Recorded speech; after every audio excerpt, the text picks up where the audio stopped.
Ladies and gentlemen, please take your seats. You know, no one ever wants to talk about it, but the reality is that death ultimately does come for us all, and that's okay.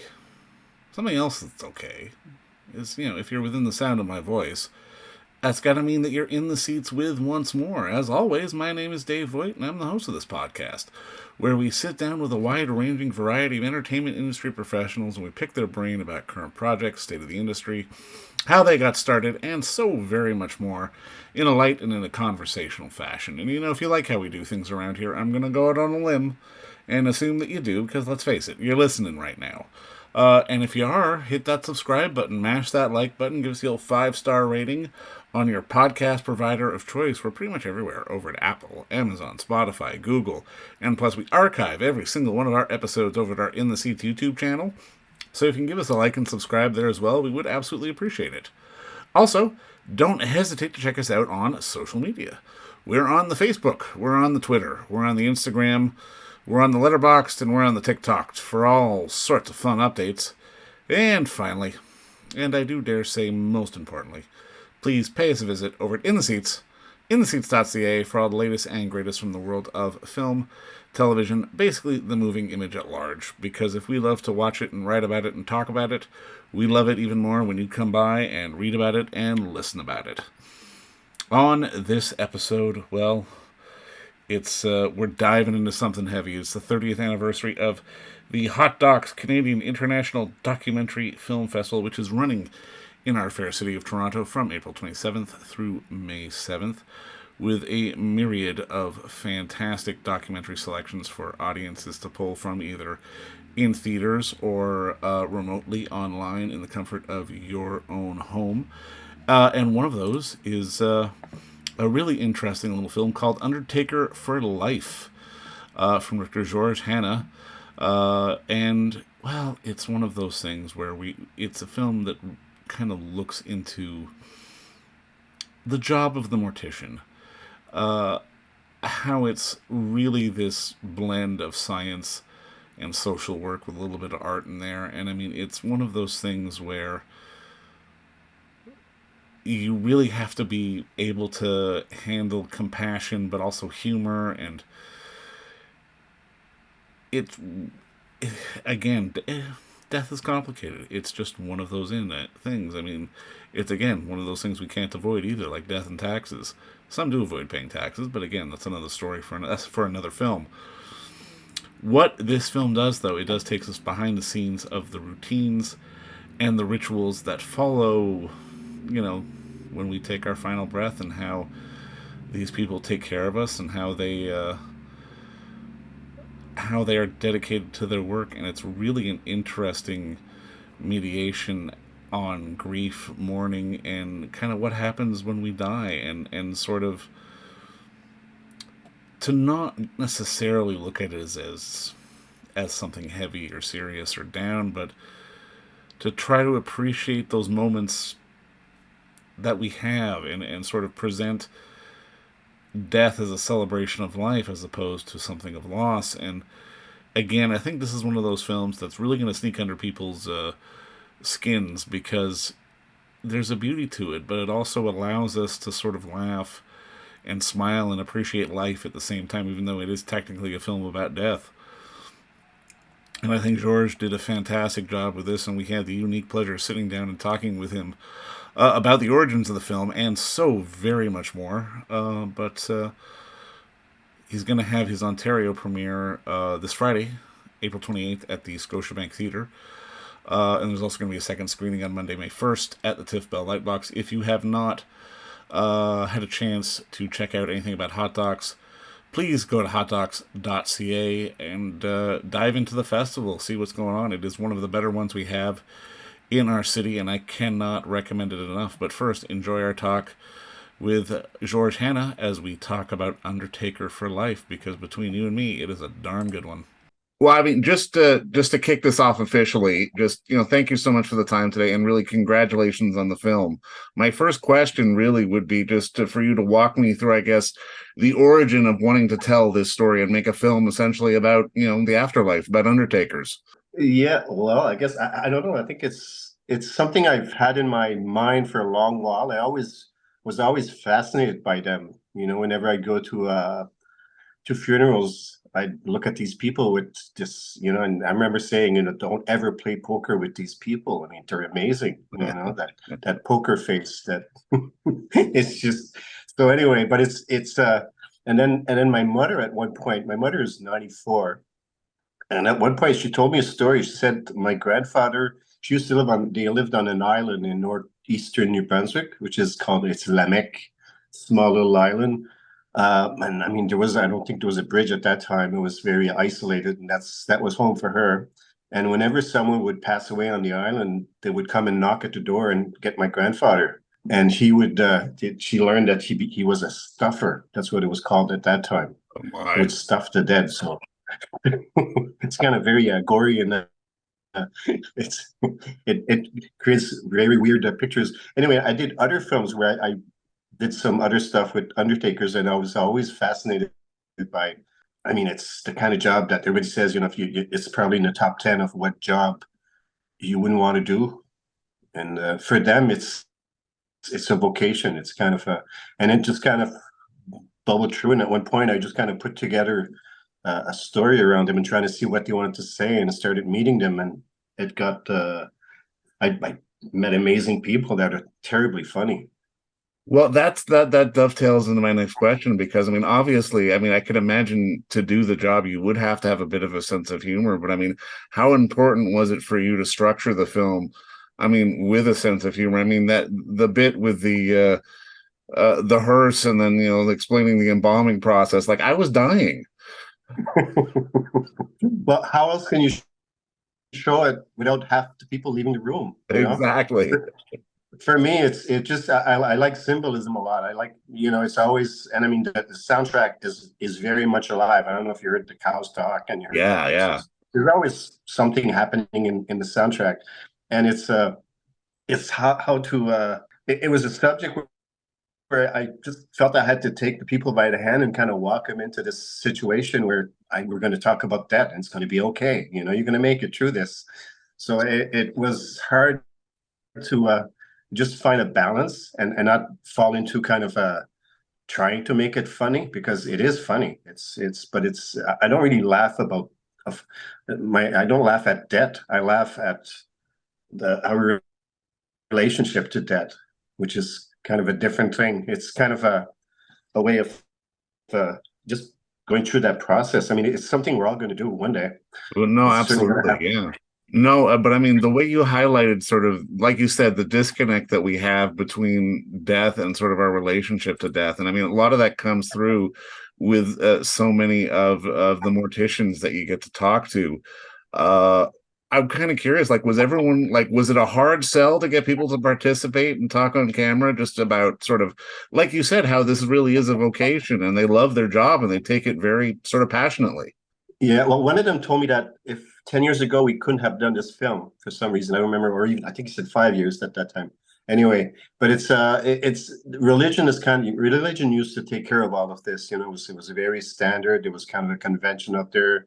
You pass away. I remember I was at home and the phone would ring and my father would answer. He'd talk and go yes, and you'd see it was something serious. He'd hang up and then unhook the phone and phone his boss right away and say, "There's death in the family. I'm not going to be there for a while." It was a very immediate. This is what we're dealing with right now, but now it's something that you put on a shelf. You wait. It's all of a sudden. Well, I'll be on vacation. I should be down there in August. So maybe if we did the funeral in August, it would.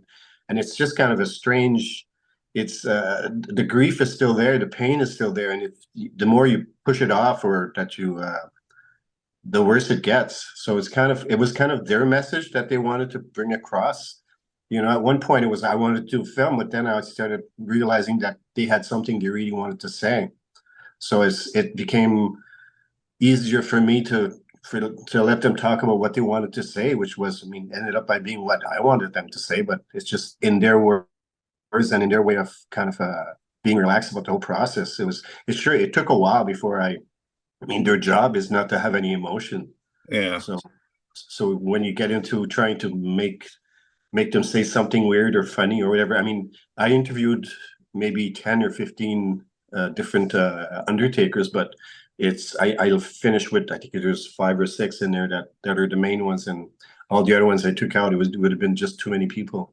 There is such a strange dynamic in terms of how almost how we have to sort of navigate and negotiate with grief and death, because I mean, like you say, on one end, obviously a death in the family or a death of a friend or something like that is a very serious and time that you want to be respectful of, but also there are these social obligations and these really sort of interesting dynamics of when you do this and when you do that, and how it all becomes very complicated. It almost seems like people get more wrapped up in the logistics of death as opposed to death itself, if that makes any sense.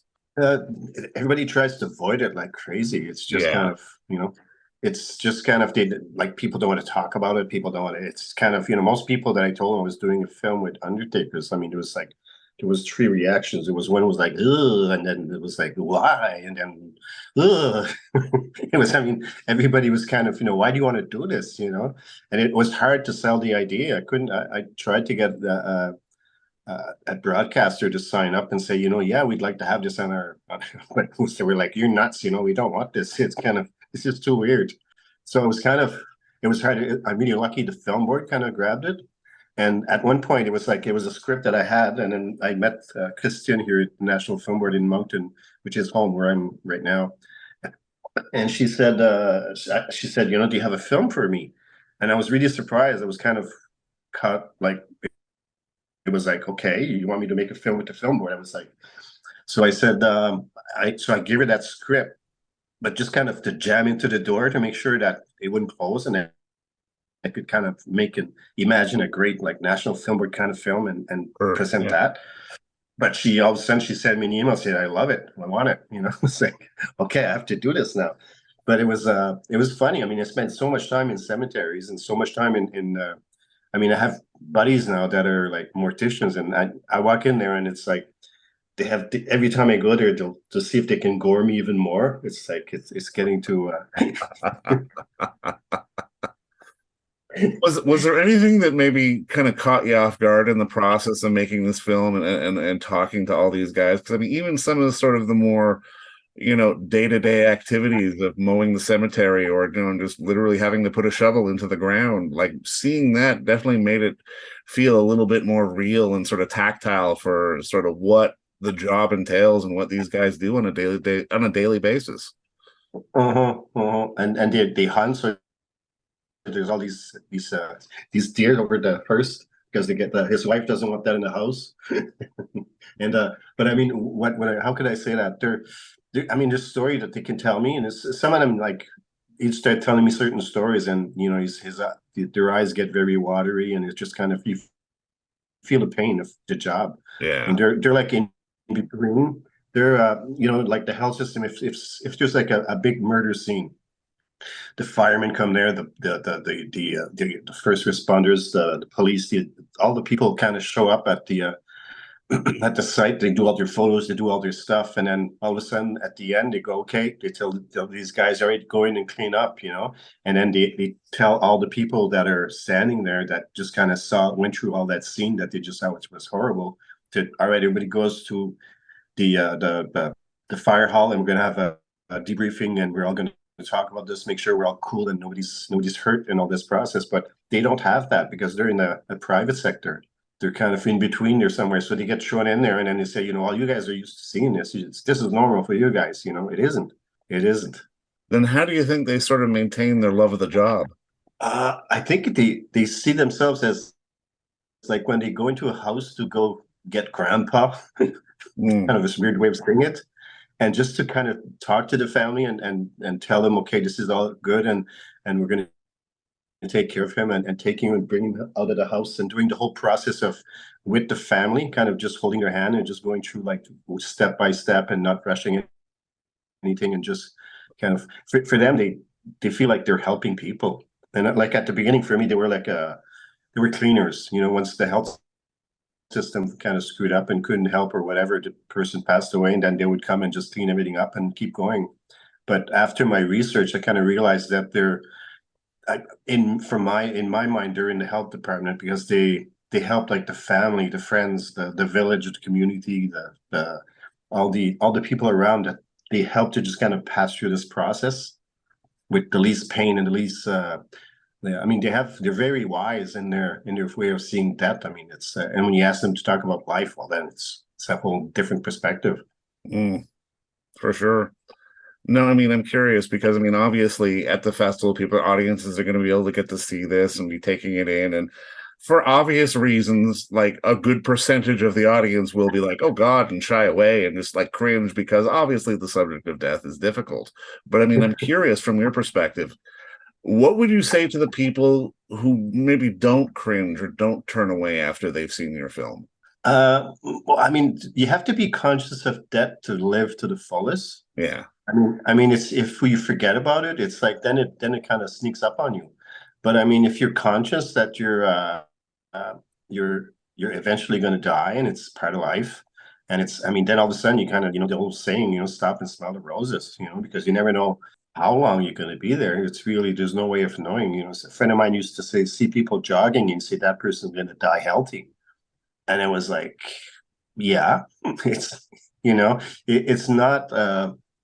It's I mean, most of the projections that we've had up to now, and at the end, when the lights go on, it's like, half the people are all teared up. And it's not in a sad way. They're all, it's tears with a smile. A lot of them say, you kind of answered a lot of questions. And I mean, it's not as if it's a philosophical film. It's just kind of very, uh, it's got a very naive kind of down to earth feel to it. I mean, it's not rocket science. It's very I don't know how to explain it. I mean, I don't like films where there's a scientist that tells me how I'm feeling and why. I'd rather have a mortician kind of talk to me about how he's feeling going through that thing, So I no, don't and know. I I'm don't know with if I you. I'm answered the with you. question, but No, no, but I'm with you on that because I mean, after watching it, like I didn't feel like I had gone through this sort of examination on the process of death, but it kind of served to me as a reminder to enjoy my life. mm-hmm. Mm-hmm. And I mean, I think that's the Yeah, I beautiful often part of tell this. people. I'm sorry if No, I just ultimately I think that's the beautiful part of your film because I mean, again, it's not to focus on the death, it's to focus on the appreciation of life that we have before the death because again like at the end of the day death will come for us all in one way shape or form or another. That's just a fact of life. Oh yeah. Uh-huh. Uh-huh. It is. It's kind of it's very abstract. And I mean, and people used to have I see religion as a crutch in a way. Yeah, It's kind of it helps you kind of so it's kind of I mean, and all of a sudden religion has lost its spot in all of this. So it's very it gets to be very abstract and it gets to be it just like I mean, we're all losing our bearings as far as where this goes into the fits in the bigger picture, whether you believe in afterlife or not, or for whatever. sure, for sure. It's still something that's coming up, an event that will happen to you. So it's kind of it's I don't know. It's just I mean I think most people have more questions after the film than they do before, and I mean then that's usually a good sign for film. It's that it just kind of wakes you up and you start saying, well, what to, I mean, I went through a process where when I was doing the research, a friend of mine got into problems with cancer, Yeah, and then he moved, and then he was like 5 doors away from here from my house. Excuse me, and he would I would go there and help him with the food and help different things. And I mean, he got to his mobility kind of completely lost, and we could still talk and have chats. And in the morning, sometimes I go to funeral homes and spend an hour or two with undertakers talking about life and death, And then as the afternoon, I'd spend the afternoon with him, kind of helping him, kind of just I was helping him walk to the grave in a sense because he about a month later he took the medical help and then I did his last meal. mm. I cooked his last meal. I brought it to him at the hospital and like after he ate, like half an hour after, he was gone. It was kind of and it's a very very strange when you see life like that, when you go through like the process of someone dying, but in a real time kind of you have like a program where it's going to happen at a certain time. It's very strange. The Undertakers kind of find that very strange too. They have a hard time with all the process of assisted dying. They call it assisted suicide. Yeah. Because they say it's the same thing. It's someone that has a pain and they want to just stop the pain, you know? No, for sure. It's such a complex issue, but I mean, I think you're right. When film is supposed to spark conversation, I mean, and I think your piece really does that and then some. And I mean, I can't wait for audiences here to see it. And just again, George, congratulations on the work. And I mean, and thank you so much for the time today, man. I really appreciate it. And thank you very much. And anybody out there, if you haven't seen it, you should think about it and don't wait too long. You never know. Exactly. All right. Thanks again, my friend. Thank you. Take care. All right, bye. And don't forget to visit our friends over at Bay Street Video for all your DVD, Blu-ray rental, or purchasing needs this summer, as they are still open for curbside and some mailing delivery as well. Over at 1172 Bay Street, Toronto, Ontario, Canada, you can give them a call at 416-964-9088. That's 416-964-9088. Or send them an email at baystreetvideoto@gmail.com for any of your DVD and Blu-ray needs.